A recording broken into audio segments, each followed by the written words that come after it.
Good morning friends, welcome to our YouTube channel सरअब्दुल Sattar Khan. Marathi writing scale March 2024 guess paper है गद्य आकलन.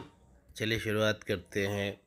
प्रश्न चौथे का अ में आता है, पुढीलपैकी कोणतीही एक कृती सोडवा. गद्य आकलन. पुढील उतारा वाचून प्रत्येकी एका वाक्यात उत्तर येईल असे 4 प्रश्न तयार करा. आळशी माणूस हा सतत आरामाची अपेक्षा करीत असतो, तर खरा काम करणारा माणूस आराम हराम है असे मानतो. रात्रीची 5-6 तास झोप ही विश्रांतीसाठी पुरेशी असते, तर वेळी त्याने सतत काम करीत राहावे. उगाचच बसून राहिल्याने अंगात आळस वाढतो. उलट प्रत्येकाने हे लक्षात ठेवले पाहिजे की काळ हा सतत पुढे जात असतो, तो कोणासाठीही थांबत नसतो. आपण तो आळसात व्यर्थ दवडला तर आपण आपला कार्यभाग साधणार नाही. सतत तेच काम करीत राहिल्यास कंटाळा येतो. म्हणून तर 6 दिवस काम केल्यावर रविवारी सुटी येते. त्या दिवशी आळसात लोळत पडण्यापेक्षा माणसाने छंदात रमून जावे.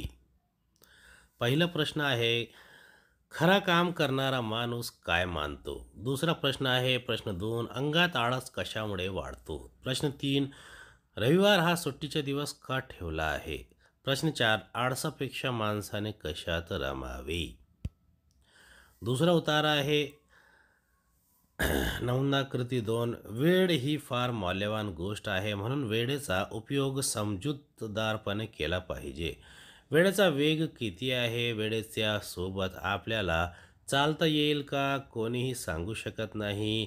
पण जो वेळेचे भान बाळगतो तो वेळेसोबत सहज चालू शकतो. मात्र वेळेचे महत्त्व ओळखले पाहिजे, वेळेचे नियोजन केले पाहिजे. मग दैनंदिन कामे व्यवस्थित पार पडतात. शिवाय इतर अनेक गोष्टीसाठी भरपूर वेळ मिळतो. अशी माणसे अनेक छंद जोपासतात. घरी परतल्यावर 1.5-2 तास वाचन करू शकतात.